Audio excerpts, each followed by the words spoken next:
Baik,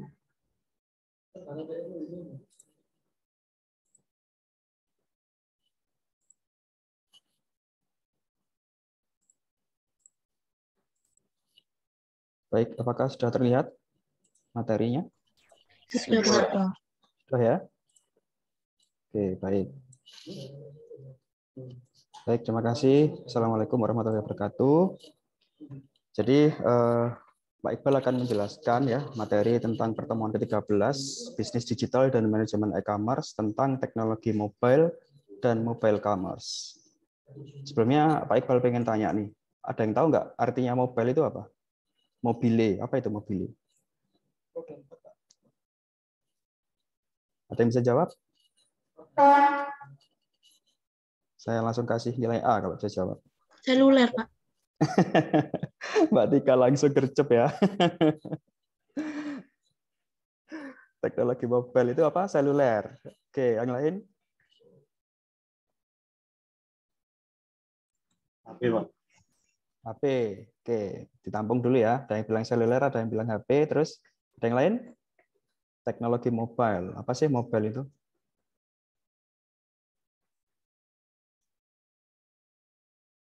Pak Siska, mungkin bisa menjelaskan apa itu mobile? Saya boleh enggak, Pak? Oke, siapa tadi yang jawab? Natasha. Oke, silakan Natasha jawab. Apa itu mobile?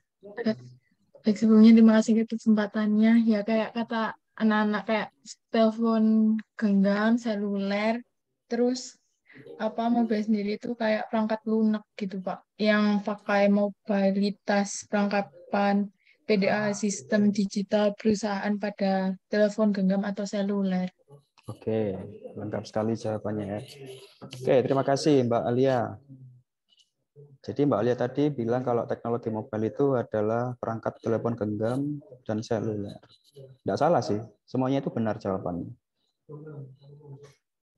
Oke, jadi perkuliahan kita minggu ini, hari ini ya, kita akan belajar tentang mobile dan teknologi seluler, kemudian pengembangan aplikasi mobile, model bisnis mobile commerce ya, kemudian mobile e-business, ada mobile banking dan mobile commerce. Jadi ada 4 ya, ada 4 subbab outline kita. Yang pertama, kita kan bahas tentang mobile dan teknologi seluler.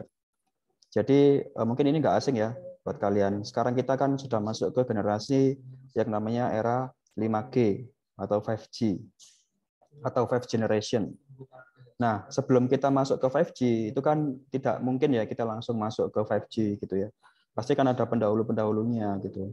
Seperti kayak perkembangan teknologi yang lain, bahwa teknologi seluler dan teknologi mobile ini itu juga dilatar belakangi dengan teknologi yang sebelumnya. Yang pertama itu ada yang namanya 1G ya atau 1G. Ini ada sekitar tahun 1980 ya.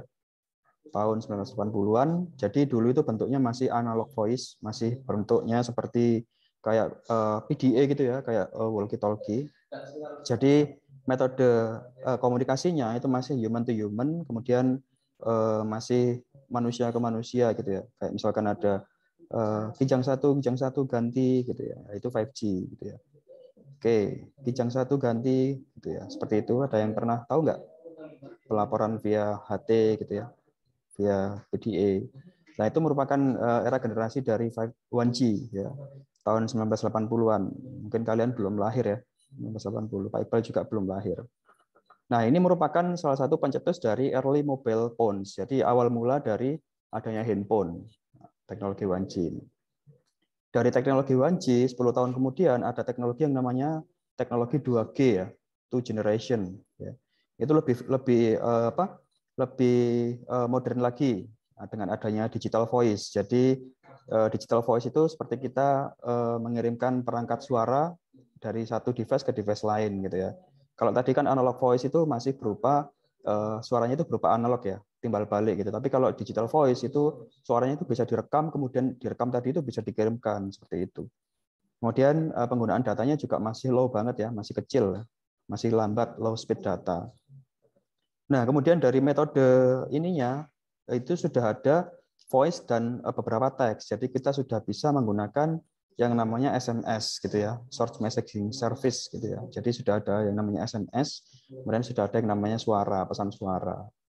Lah dari teknologi 2G ya, 2G itu terbaru lagi, ada yang namanya 3G. Nah, 3G ini lebih modern lagi, era milenial ya, tahun 2000-an. Tahun 2000-an kalian mungkin sudah ini ya, sudah lahir. Tahun 2000-an ini ada perkenalan teknologi yang namanya mobile broadband ya.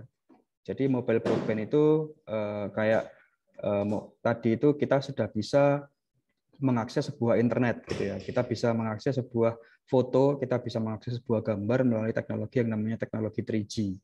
Ini termasuk kategorinya termasuk high speed data atau data dengan kecepatan yang tinggi. Tahun 2000-an. Ini teman-teman ini lahirnya tahun 2000 berapa ya? 2002? 3, Pak. Oke. 3, Pak. 2003, masih muda sekali ya. 2003. Jadi mungkin kalian belum lahir juga ini tahun 2000 lahirnya 3G. Lah, mungkin yang sudah bisa kalian nikmati itu mungkin kalian sudah tahu yang namanya teknologi 4G ya. 4G atau 4 generation. Nah, dari teknologi ini itu sudah bagus sekali ya, sudah lebih cepat ya, sudah lebih baik dari generasi sebelumnya atau 3G. Di sini sudah ada yang namanya IP based network. Artinya apa? Artinya bahwa semua device itu bisa dikenali dengan by IP gitu ya, atau internet protokol. Kemudian teknologi internetnya juga sudah cepat ya. Kita juga sudah bisa yang namanya streaming, kemudian sudah ada yang namanya apps atau aplikasi. Aplikasi 4G pertama itu mungkin kalian tahu Facebook ya, Facebook mobile gitu ya. Mungkin ada yang tahu namanya apa? Twitter mobile, ada yang tahu namanya aplikasi streaming seperti YouTube, itu mungkin sudah ada di era 4G. Lah yang terbaru ini muncul yang namanya generasi 5G atau 5 generation. Kabarnya itu 5G itu yang nemuin orang Kediri ya. Saya baca artikel itu yang nemuin orang Indonesia gitu ya, orang Kediri. Nah, ini sudah diperkenalkan sejak tahun 2020 ya. Dengan keahlian bahwa dia sudah interconnected, artinya dia sudah connect kemana-mana ya, bahkan di sebuah device antar device yang dinamakan dengan Internet of Things ya, internet dalam sebuah benda. Nah, di sini kan ilustrasinya kan ada HP mengendalikan sebuah drone ya, di mana perangkat lunak mengendalikan sebuah perangkat keras yang berupa pesawat kecil, di mana di situ pesawatnya itu bisa dikendalikan sepenuhnya dari mobile device. Nah, di sini juga sudah ada sensor, kemudian sistem ya. Nah, di sini pengenalannya juga untuk karyawan, untuk kalangan customer, untuk kalangan government ya, kalangan apa? Pemerintah, dan untuk kalangan mengenai bisnis. Nah, ini dari teknologinya, ini bisa dikategorikan bahwa 5G, untuk 1G itu diperkenalkan tahun 1970 sampai tahun 1990 akhir. Dengan speed atau kecepatannya kira-kira sekitar 14,4 kilobyte per second. Jadi kecil banget ya. 14,4 kilobyte per second dengan teknologi AMPS, NMT, dan TACS. Jadi AMPS itu Analog Mobile Provider Service. Jadi masih jadul gitu ya. Dengan fitur kuncinya, dia hanya melayani pesan berupa pesan suara atau voice only service ya. Nah, untuk 2G, 2G masuk tahun 90 sampai tahun 2000 itu sudah ada yang namanya pertukaran data atau melayani pertukaran data. Tapi masih belum ada internet ya. Di sini yang dimaksud data adalah dia bisa mengirimkan pesan dan bisa mengirimkan suara gitu ya. Jadi yang kalau 1G itu hanya bisa suara saja, tapi kalau 2G itu bisa berupa data gitu ya. Misalkan Mas Faif merekam suara kemudian dikirimkan ke pacarnya gitu ya. Nah, itu sudah kategorinya di 2G. Kenapa kok ketawa-ketawa Mas Faif? Sudah punya pacar belum Mas Faif? Sepertinya belum, Pak. Waduh, sebenarnya belum. Ini peluang ya buat teman-teman ya. Kalau cari yang sat-set Mas Faif ini. Lah, tapi di sini ada peralihan ya, masa peralihan tahun 2001 sampai 2004 itu ada yang namanya 2.5G atau 2.75G atau 2,5 dan 2,75G. Ini artinya apa? Di sini tuh ada yang namanya GPRS ya, Global GPRS, di mana pertukaran datanya sudah lumayan banyak ya, antara 171,2 kbps. Dari yang awalnya sebelumnya cuma 14, ini sudah muncul 171. Di mana fitur kuncinya itu di sini sudah ada suara, kemudian data, dan sudah ada pengenalan dari internet ya, internet mobile web. Kemudian sudah ada streaming, tapi masih lambat ya, masih lambat. Kemudian sudah ada email service. Nah, di sini kan sebelum ada email kan kalian kan sudah mungkin dulu itu yang familiar itu SMS ya sebelum ada email. Tapi sekarang kan SMS sudah mulai terhapuskan ya, mulai terpinggirkan dengan adanya fitur-fitur aplikasi yang berfitur pengiriman pesan instan gitu seperti WhatsApp, Telegram, atau mungkin pakai apa selain WhatsApp dan Telegram apa? Facebook Lite gitu ya, mungkin seperti itu. Kemudian ada BBM dulu, Pak. Ya? BBM dulu, Pak. BBM, oke. BBM itu masuk eranya 3G ya. 3G. BBM itu BlackBerry Messenger ya. Dulu kalau yang punya BBM itu biasanya minta ininya ya, minta apa? Minta PIN ya. PIN-nya berapa? PIN-nya berapa gitu. Itu dari 8 digit, saya masih ingat itu. Saling tukar menukar PIN. Kemudian ada era 3G, diperkenalkan tahun 2004 sampai 2005, 1 tahun aja, dengan kecepatan yang jauh lebih besar ya. Dulunya yang cuma 171, 3G sudah sampai 3 MB per second. Gitu ya. Artinya sudah lumayan kenceng. Di sini koneksinya sudah memakai yang namanya CDMA 2000, kemudian ada UMTS dan Edge gitu ya. Nah, kalau misalkan dulu HP kalian ada yang tulisannya E gitu ya. Mungkin setelah G atau E ya, atau CDMA. Kalau sekarang kan sudah ada tulisannya 4G itu di atasnya sinyal itu. Atau 5G gitu ya. Dulu itu ada yang namanya Edge gitu. Atau E gitu ya. Saya masih menangi ya, masih tahu dulu. Oh, ternyata Edge itu seperti ini. Nah, untuk fitur kuncinya itu sudah melayani adanya suara, adanya data, multimedia, kemudian dia juga sudah mendukung untuk smartphone aplikasi ya, atau yang tadi disebutkan Mas Faif, BBM. Kemudian faster web browsing, artinya di situ webnya sudah bisa diakses secara cepat ya. Kemudian bisa video call dan TV streaming. Nah, TV streaming ini kayak kalian dulu tahu nggak ada HP yang ada fitur TV-nya itu, ada antennya itu kan pakai koneksinya Edge gitu ya. Dulu saya pernah punya ya, kalau nggak salah mereknya itu Nexian, HP merek Nexian itu ya. Itu Nexian itu ada antennya, terus kemudian kita bisa streaming lihat bola malam-malam gitu ya, tapi pakai data gitu ya. Itu sangat boros. Nah, dari 3G ini lahirlah sebuah koneksi yang namanya 3.5G tahun 2006 sampai 2010. Dan ini juga sudah sangat cepat ya. Yang tadinya cuma 3 naik ke 14,4 dengan teknologi HSPA. Kemudian fitur kuncinya apa? Semua service dari 3G network with enhanced speed and more mobility. Jadi semua koneksi yang dari 3G itu dikoneksikan ke 3.5G, bisa beralih ke sini ya. Jadi masnya, jadi kakaknya gitu ya, dari 3G ke 3,5G. Nah, dari 3,5G yang kita nikmati sekarang itu adalah 4G ya, 4 generation. Jadi 2010 sampai sekarang, dan koneksi datanya itu bisa sampai 300 MB per second ya, menggunakan Wi-Fi ya, wireless fidelity. Jadi bisa menggunakan Wi-Fi. Kalau dulu kan belum ada Wi-Fi, kalau sekarang itu semua koneksi bisa terkoneksi ke Wi-Fi gitu ya. Dan sudah bisa LTE gitu ya. Jadi kalau ada yang tahu koneksi LTE gitu ya, di HP-nya itu berarti koneksinya itu sudah cepat gitu ya. Koneksi cepat dengan high quality voice over IP, kemudian multimedianya juga sudah mendukung HD ya, HD streaming ya. Kemudian 3D gaming, kemudian HD video conference, dan kemudian worldwide roaming ya. Kemudian yang terbaru ini 5G. Jadi 5G ini ekspektasinya akhir 2019 ya, sudah diperkenalkan. Jadi koneksi datanya itu 1 sampai 10 giga per second ya. Sangat cepat ya. Tadi yang cuma 300 ini bisa dikoneksikan koneksi datanya itu kecepatannya sampai 10 giga per second. Bayangkan ya, kalian download sesuatu itu speednya sampai 10 giga gitu ya. Kan lebih cepat download daripada copy ya. Jadi mungkin dari era 5G ini orang nggak mau ngopi data, nggak usah ngopi, aku tak download aja, itu lebih cepat gitu ya. Nah, kemudian fitur kuncinya apa? Dia super fast mobile internet, jadi sangat cepat ya. Kemudian low latency network for mission critical application, jadi dia itu tidak lemot gitu ya untuk mengakses sebuah aplikasi. Kemudian dia juga sudah support yang namanya Internet of Things ya, internet dalam sebuah benda yang seperti tadi yang Pak Iqbal jelaskan tadi, seperti adanya drone, adanya CCTV yang bisa diakses via internet atau yang lain.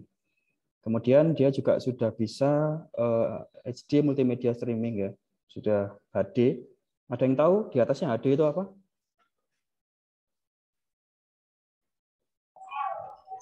FHD. Ultra HD. Full HD. Ya? FHD, Pak. Oh, XD. Oke. Iya, FHD, Pak. FHD ya, itu sekarang mungkin yang tertinggi ya, itu sudah bisa disupport sebenarnya sama 5G ini. Kemudian dia juga sudah bisa yang namanya autonomous driving, artinya dia bisa digunakan di dalam mobil ya. Mobil itu dia bisa berkendara sendiri kayak mobil miliknya Elon Musk itu apa? Tesla itu ya, kayak smart pilot gitu. Jadi mobilnya itu bisa bergerak sendiri tanpa harus dikendarai. Kemudian smart healthcare application, jadi bisa diterapkan juga di aplikasi yang basisnya itu di kesehatan. Nah, inilah evolusi dari mobile application ya, mobile communication 1G to 5G. Jadi yang awalnya dulu ada antennya gini ya, bentuknya PDA, kayak walkie-talkie gitu, biasanya dipakai oleh security gitu ya. Kemudian beralih dengan adanya 2G, di mana 2G ini di koneksi antenanya itu sudah mulai hilang gitu ya, sudah mulai ringkas, di mana HP-nya ini sudah bisa dimasukkan ke dalam saku gitu ya. Kemudian 3G di mana di sini fitur keypad itu sudah hilang gitu ya, digantikan dengan adanya layar sentuh. Kemudian fitur 5G di mana tidak ada tombol sama sekali ya, sama sekali tidak ada tombol, jadi sudah menggunakan full layar sentuh.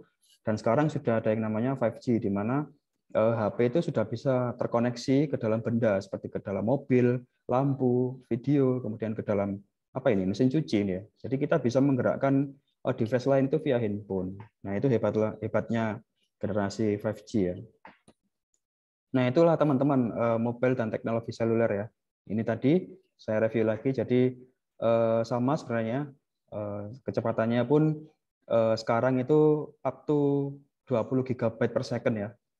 Dan dia itu impact-nya dalam industri atau dampaknya ke industri itu sangat besar. Kalau 5G, kalau 1G kan tidak ada impact-nya ke industri.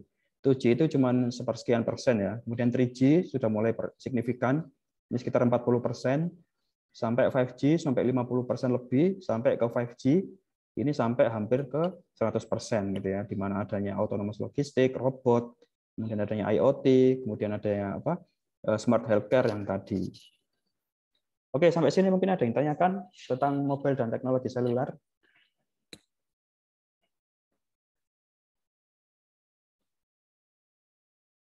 Aman?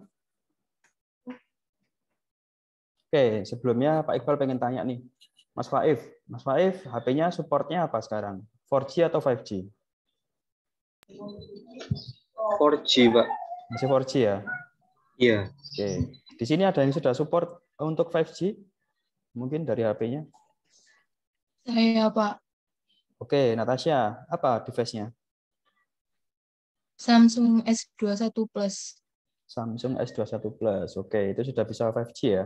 Tapi mungkin kita sudah siap untuk device-nya, tapi untuk koneksinya atau perangkat kerasnya yang berupa Wi-Fi itu mungkin belum ada ya. Mungkin belum ada, tapi kita sudah bisa mempunyai device atau perangkat yang formatnya 5G. Kalau punya Chris apa? Device-nya? Saya 4G, Pak. Masih 4G? Iya. Jadi mungkin kebanyakan sudah 4G ya. Nggak mungkin kan 3G ya? Enggak, Pak. Nah, di sini yang sudah apa? Yang masih pakai 3G? Nggak ada saya harap. Saya kira nggak ada ya 3G ya. Pasti sudah 4G kalau nggak 5G. Oke. Nah, kita masuk ke outline kedua ya. Jadi kita akan membahas tentang yang namanya pengembangan konten mobile. Jadi di sini Pak Iqbal itu membagi konten mobile itu menjadi 6 ya. 6 fase ya. Di mana fase pertama itu ada yang namanya fase planning, ada yang namanya fase yang kedua itu namanya fase riset ya. Kemudian yang ketiga fase perencanaan marketing, kemudian fase pre-launch atau sebelum launch ya. Kemudian fase development dan kemudian fase post launch atau fase sudah launching. Nah, kita akan bahas satu-satu. Nah, di sini Yang pertama itu ada yang namanya fase planning ya, atau fase perencanaan. Jadi fase perencanaan itu apa sih? Jadi sebelum kalian mengembangkan aplikasi mobile atau aplikasi yang ada di smartphone kalian ya, atau apps atau yang mungkin bisa diakses via apa? Di-download via Google Store, Google Play Store atau pakai iTunes, App Store ya, atau mungkin pakai Microsoft Store. Nah, itu ada tahapannya teman-teman. Di mana yang pertama kalian itu harus tahu yang namanya fase planning atau fase perencanaan. Nah, di sini kalian harus tahu ya, kalian harus tahu masalah kalian itu apa gitu ya. Kalian harus tahu identifikasi masalah yang harus kalian pecahkan gitu ya. Misalkan kalian pengen buat startup ya, Pak, saya pengen buat startup. Nah, startup itu biasanya muncul atau timbul dari sebuah permasalahan. Nah, dari permasalahan tadi muncullah sebuah ide gitu ya. Oh, ternyata saya punya ide, Pak. Ide seperti ini. Nah, dari ide tadi itu kalian coba validasi. Nah, validasi ini bisa kuantitatif atau bisa kualitatif. Biasanya validasi ini melibatkan para pakar ya, gitu ya. Kalian konsultasi dengan para pakar. Misalkan saya pengen buat startup seperti ini, apakah cocok gitu ya? Apakah ini akan membuat dunia menjadi berubah seperti itu? Nah, kalian tahu ceritanya Facebook ya. Facebook itu kan cuma berawal dari 3 orang mahasiswa di Harvard ya.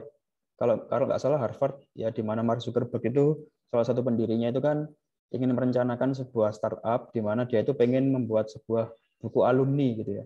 Buku alumni tapi via digital. Nah, itu idenya itu sempat ditertawakan ya sama 2 teman yang lain. Tapi dia berawal dari 5 orang, tapi idenya itu sempat ditertawakan dari 2 orang. Jadi cuma 2 orang aja. Jadi dia itu cuma bertiga aja untuk membangun sebuah Facebook seperti itu. Nah, dari fase planning muncullah fase riset. Dari fase riset ini kalian mengadakan sebuah brainstorming ya, atau mengadakan sebuah riset industri. Apakah produk saya ini laku apa enggak ketika saya itu membuat sebuah aplikasi mobile gitu ya. Kemudian kalian juga melakukan di fase riset ini yang namanya user personal, di mana user personal ini kalian mencoba memposisikan kalian menggunakan aplikasi bikinan kalian sendiri. Apakah kalian merasa puas atau enggak gitu ya? Apakah kalian merasa cocok atau enggak? Seperti itu. Nah, kemudian kalian juga melakukan yang namanya competitor analysis. Nah, sebelumnya dari aplikasi tadi, apakah sudah ada aplikasi yang sama yang pernah dibuat seperti itu? Itu yang namanya competitor analysis gitu ya. Nah, kalau misalkan belum ada, itu kan berarti penemuan kalian kan bisa menjadi penemuan yang keren gitu ya. Seperti yang mungkin keren itu kemarin yang sempat ngasih materi tentang webinar itu ini ya, Red Blood ya. Jadi aplikasi donor darah di mana mempertemukan antara orang yang butuh darah dengan orang yang suka donor darah lewat aplikasi. Nah, itu kan belum ada sebelumnya. Jadi dia dinobatkan sebagai salah satu startup terbaik di Asia ya kalau nggak salah itu. Nah, dari fase riset langsung masuk ke fase perencanaan marketing. Nah, jangan lupa ya teman-teman. Jadi jangan sampai kalian tuh bikin aplikasi tapi tidak bisa dipasarkan atau tidak bisa dijual gitu ya. Artinya dijual itu apa? Bukan cuma kita mencari ini ya, mencari uang gitu ya, tapi menjual aplikasi itu gunanya apa? Supaya kita bisa tahu ya, bisa tahu positioningnya kita atau posisi kita itu aplikasinya itu sudah sebesar apa gitu ya. Sudah sebesar apa dan sudah sebagaimana layak diterima oleh masyarakat luas gitu ya. Di sini kalian fase perencanaan marketing itu yang pertama kalian harus tahu yang namanya positioning ya. Positioning ini artinya kalian bisa tahu posisi kalian itu di mana gitu ya. Startup kalian itu, aplikasi kalian itu masuk ke small kah, medium kah, atau sudah masuk ke enterprise gitu ya. Sudah masuk ke kemana? Kalian harus tahu, analisis pasarnya harus tahu. Kemudian value proposition, artinya apakah ada nilai yang berbeda di aplikasi yang kalian bikin, gitu ya. Jadi apakah keunikan-keunikan yang bisa kalian berikan di aplikasi kalian, gitu ya. Kemudian kalian juga harus tahu yang namanya pricing strategi atau strategi keuangan. Jangan sampai kalian itu punya ide bagus, tapi kalian nggak tahu cara cari modalnya gimana, cari pendanaannya gimana. Gitu ya. Misalkan Mas Kris, Pak, saya punya aplikasi bagus, Pak, ide aplikasi bagus, Pak, tapi saya bingung mencari dananya. Lah, di situ harus ada strateginya ya. Pricing strategi itu artinya di mana pendanaan aplikasi kalian itu bisa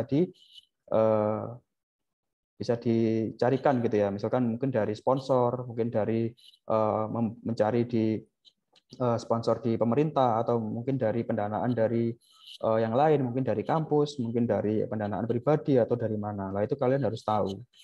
Itu yang ketiga, fase perencanaan marketing.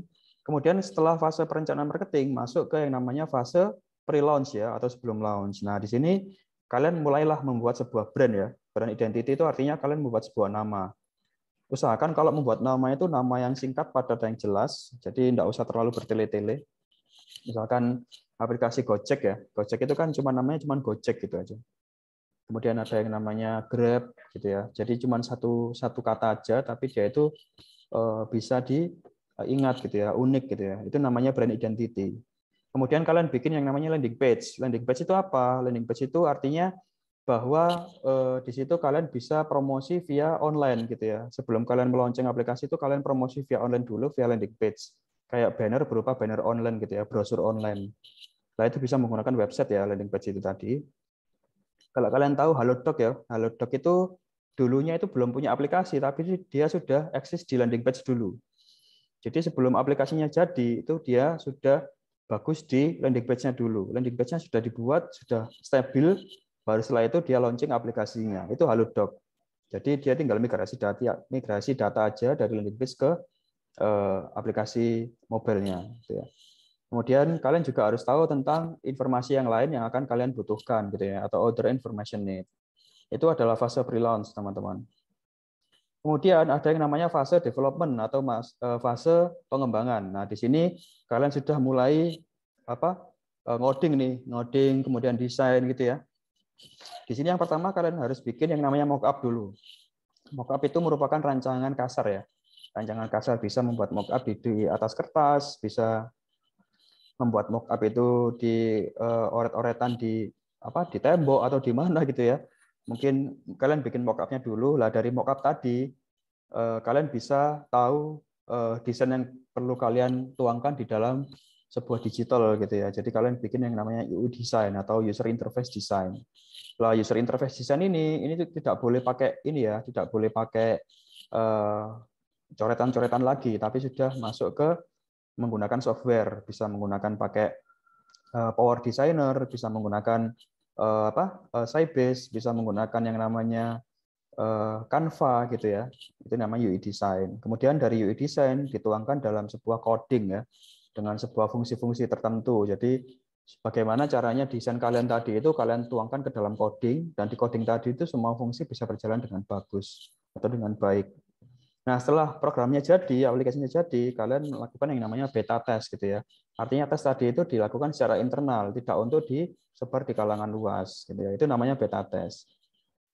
Kemudian kalian juga harus bisa menyediakan yang namanya tools for data collection. Artinya ada tool sendiri untuk koleksi data gitu ya, atau koleksi bugs gitu ya. Dari aplikasi yang saya bikin ini ternyata bugs-nya ada di mana gitu ya. Ternyata error-nya ada di mana. Oh, ternyata error-nya ada di penampungan database. Oh, ternyata error-nya ada di mungkin ada di desain slide berapa. Nah, itu kalian harus tahu di situ.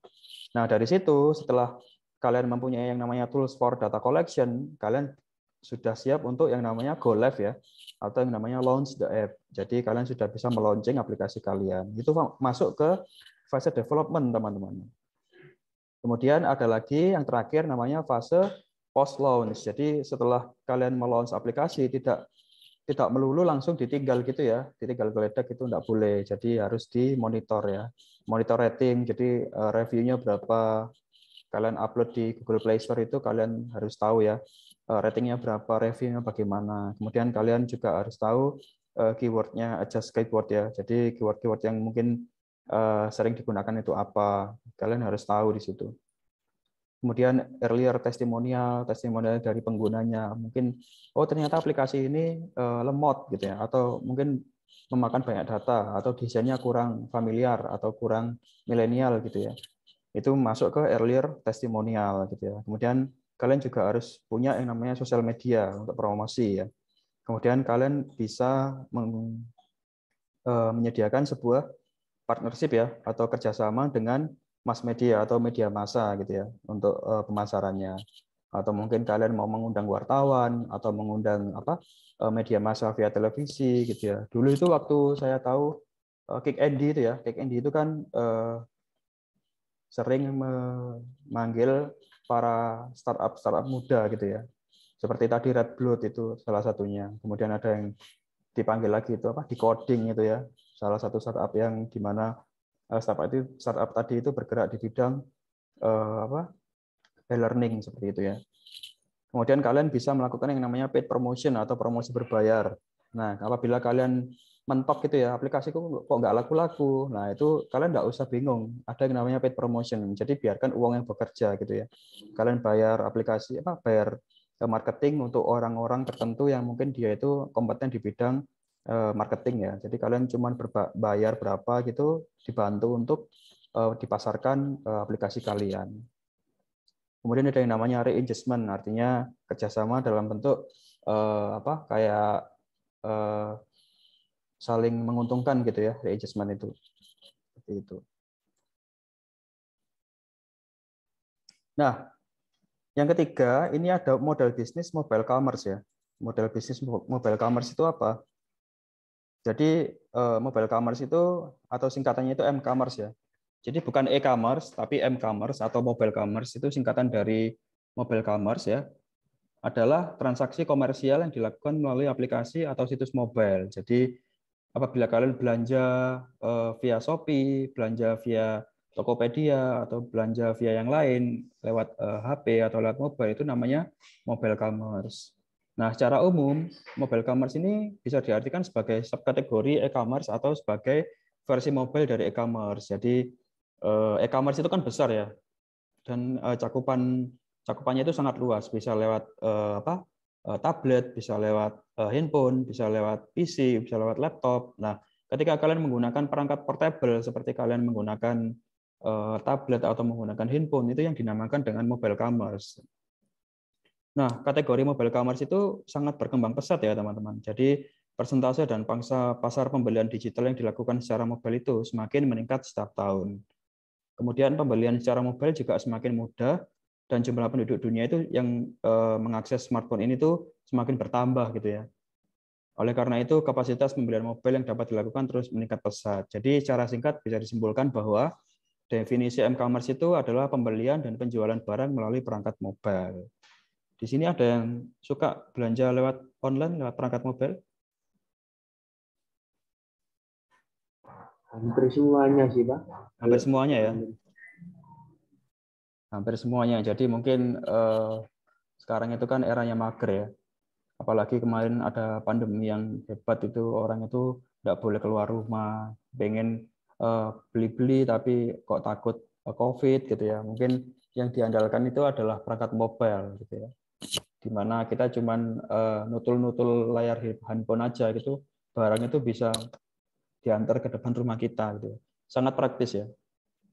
Inilah yang merubah pangsa pasar dari yang awalnya industri 3.0 itu menjadi industri 4.0 gitu ya. Sangat cepat. Nah, apa sih bedanya e-commerce dengan mobile commerce, e-commerce dan m-commerce gitu ya. Nah, dari grafik ini kan sudah bisa dilihat ya. E-commerce itu adanya sudah ada sejak tahun 1970-an gitu ya. Sudah tua gitu ya. Jadi eranya 5G tadi, 1G tadi, generasi 1 tadi itu sudah ada yang namanya e-commerce gitu ya. Sedangkan m-commerce itu sudah dikenalkan tahun 90-an atau eranya 2G tadi. E-commerce itu perangkatnya laptop dan komputer, gitu aja gitu ya. Tapi kalau m-commerce, mobile commerce itu perangkatnya sudah pakai smartphone dan tablet ya. Kemudian jangkauannya kalau e-commerce itu dengan push notification akan membuat jangkauan lebih luas. Tapi kalau m-commerce itu terbatas gitu ya, karena mungkin ada fitur-fitur yang tidak bisa support di dalam mobile gitu ya. Tapi kalau pakai e-commerce itu kan kita lihatnya tuh via laptop gitu ya. Jadi ada informasi-informasi yang bisa ditangkap dengan lebih jelas gitu. Maksudnya seperti itu. Kemudian platformnya e-commerce itu toko online ya. Kalau m-commerce itu toko online dan aplikasi native ya. Artinya aplikasi native itu apa? Aplikasi yang dibuat secara konvensional gitu ya, secara native. Kemudian keamanannya e-commerce itu mengandalkan keamanan web. Jadi e-commerce itu yang diandalkan adalah keamanan dari browser kalian. Tapi kalau m-commerce itu juga mengandalkan keamanan dari mobile itu sendiri juga. Jadi ketika kalian menggunakan mobile commerce itu usahakan otorisasinya dan keamanannya itu bisa dijaga gitu ya, bisa lebih safety lah. Kemudian dari penggunaan internet, kalau e-commerce itu internet sangat dibutuhkan, tapi internet transaksi tidak akan berjalan. Tapi kalau pakai m-commerce, internet tidak terlalu wajib, tapi sebagian besar m-commerce berjalan dengan internet gitu ya. Artinya apa? Artinya kalau pakai m-commerce itu harus pakai internet gitu ya. Nggak mungkin kan kalian itu mengakses Shopee, Tokopedia tanpa adanya internet gitu ya. Mungkin kan pakai data atau pakai WiFi, itu kan juga yang dinamakan dengan internet. Kemudian portabilitasnya dia tidak ya, karena dia tidak bisa dibawa kemana-mana. Sedangkan m-commerce ini iya, karena dia bisa dibawa kemana-mana gitu ya, portable gitu ya. Kemudian pelacakan lokasi, untuk e-commerce pelacakan lokasi sulit dilakukan karena perangkat tidak bawa gitu ya.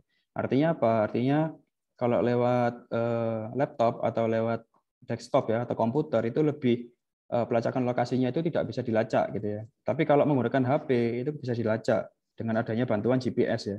Sehingga aplikasi m-commerce dapat memberikan konten yang sesuai.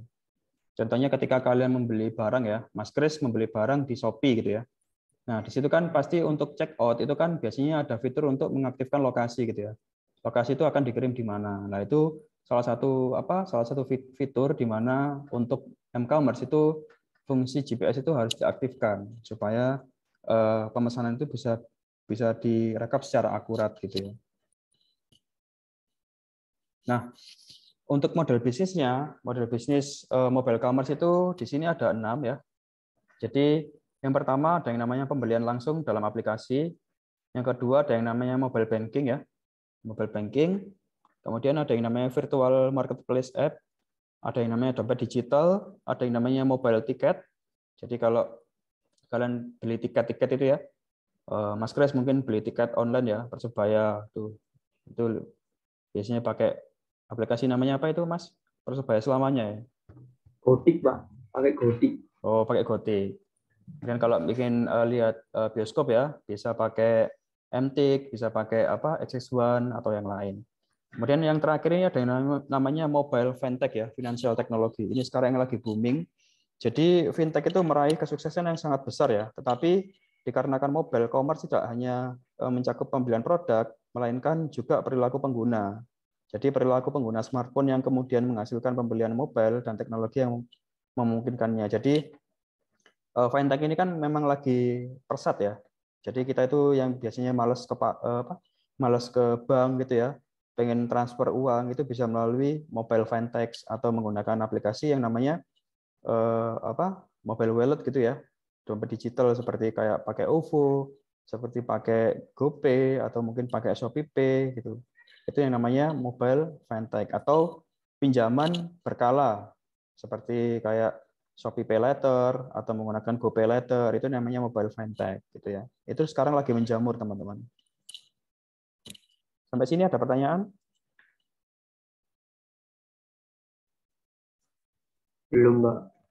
Oke, karena materi ini berupa ini ya, materinya kan berupa informasi saja sehingga mudah untuk ditangkap sebenarnya.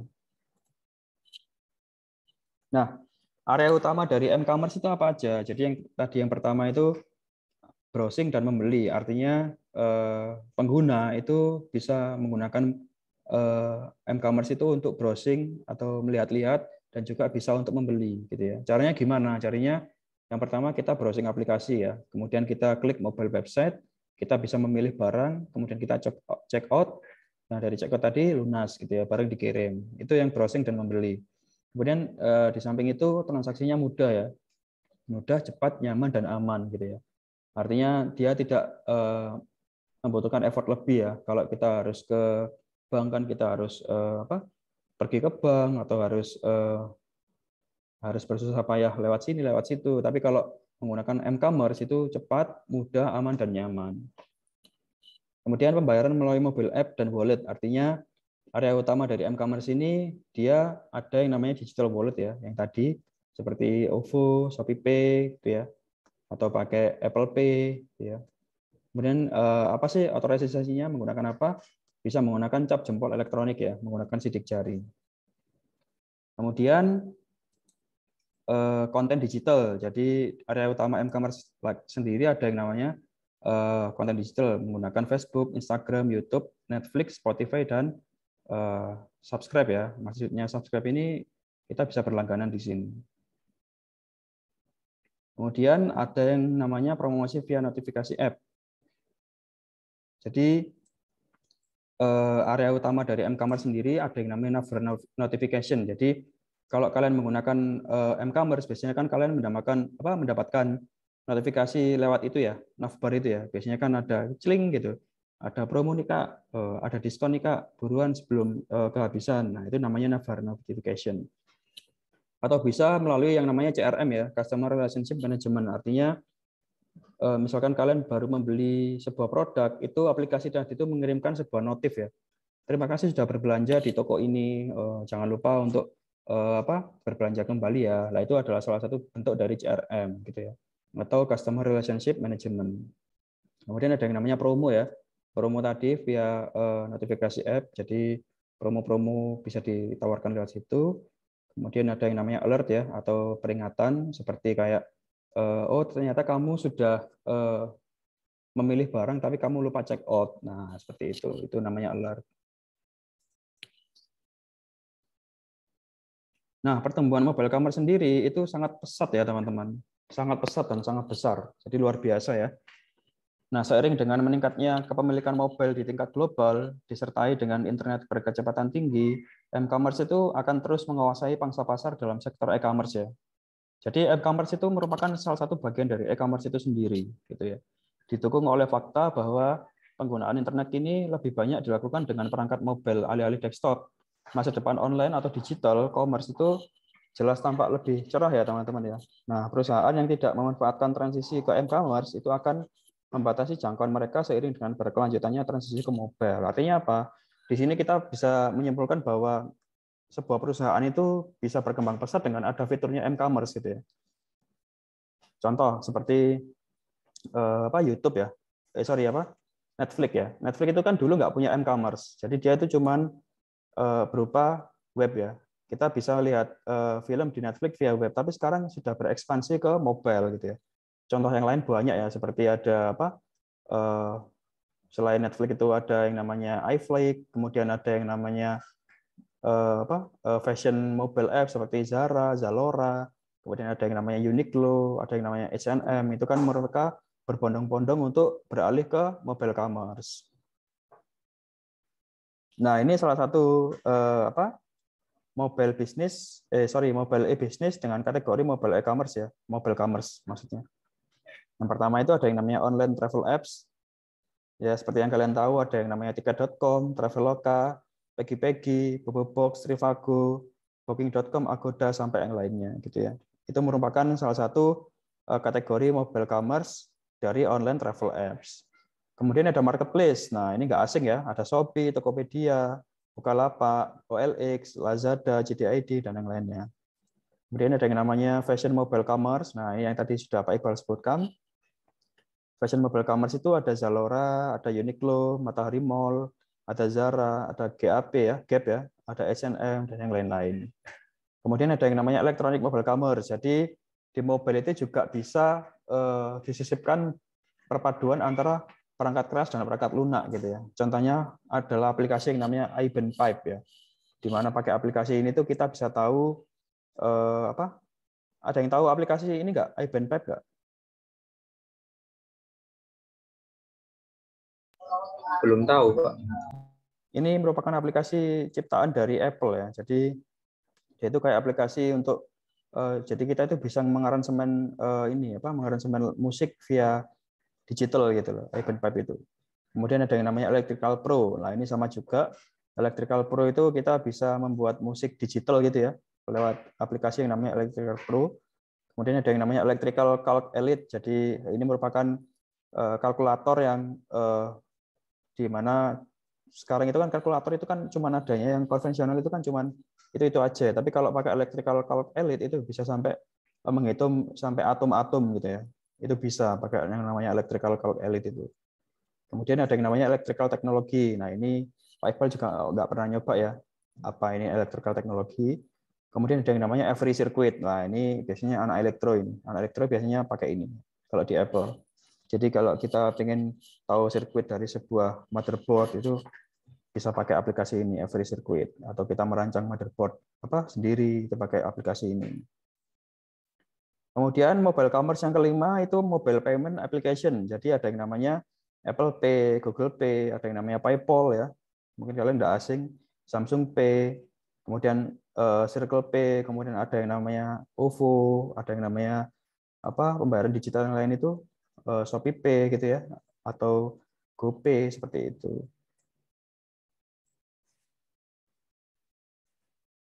Nah, ini yang namanya mobile banking ya teman-teman. Jadi apa sih yang namanya mobile banking itu? Mobile banking seperti dari ilustrasi gambar ini. Ini namanya mobile banking ya. Jadi bank itu bisa kita akses dalam sebuah genggaman gitu ya. Artinya apa? Artinya kan kita bisa tahu secara real time gitu ya. Aktivitas-aktivitas keuangan kita di bank itu hanya melalui aplikasi yang namanya aplikasi mobile banking. Nah, perkembangan informasi dan teknologi itu sekarang kan cukup pesat ya teman-teman. Jadi memberikan dampak yang signifikan pada kegiatan bisnis dan industri. Tidak terkecuali pada sektor perbankan ya. Nah, kehadiran mobile banking atau m-banking ini merupakan salah satu revolusi teknologi mobile ya, yang memungkinkan kita itu untuk mengakses dan melakukan transaksi perbankan secara mobile melalui smartphone. Artinya apa? Artinya kita itu tidak perlu ke bank untuk melihat transaksi mutasi kita, tapi melalui aplikasi kita bisa tahu gitu ya. Sangat canggih ya. Sangat mudah juga, sehingga transaksi yang melibatkan perbankan itu dapat dilakukan dimanapun dengan cepat, mudah, dan praktis gitu ya. Itulah keunggulan dari mobile banking ya.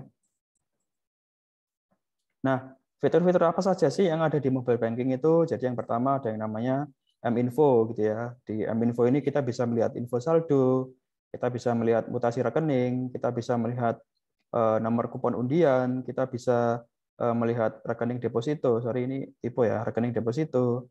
Kita bisa melihat reksadana, saldonya berapa, kemudian info kurs, sampai yang lain-lain ya. Sampai saldo kartu kredit kita berapa, transaksi kartu kredit kita berapa, itu kita bisa tahu gitu ya. Kita tidak perlu mengantri di teller bank gitu ya untuk melihat itu. Itulah kenapa mobile banking itu sekarang lagi dibutuhkan ya di dunia industri perbankan itu. Kemudian ada yang namanya M-Transfer. Nah, M-Transfer ini kita bisa tahu transfer antar bank, kemudian transfer antar rekening.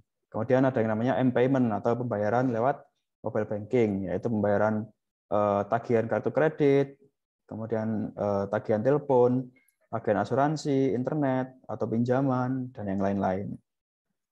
Ada juga M-Commerce ya. M-Commerce ini juga ada di mobile banking. Contohnya adalah voucher isi ulang ya. Voucher isi ulang seperti isi ulang paket data, isi ulang pulsa, atau yang lainnya gitu ya. Mungkin bayar BPJS bisa lewat mobile banking, atau bayar-bayar tagihan yang lain seperti tagihan kuliah atau seperti tagihan-tagihan yang sifatnya itu harus dibayarkan lewat mobile banking, itu juga bisa gitu ya. Ada juga yang namanya M-Admin ya. M-Admin ini yang mereka bagaimana apabila kita itu lupa password gitu ya, kemudian kita pengen mengelola PIN kita atau ganti PIN gitu ya. Jadi kita nggak perlu ke teller ya, apalagi ke customer service untuk mengganti PIN ATM kita. Kita cuman lewat mobile aplikasi ya, mobile banking itu bisa mengganti PIN ATM kita. Canggih ya. Oke, terima kasih. Jadi sampai sini ada yang tanyakan?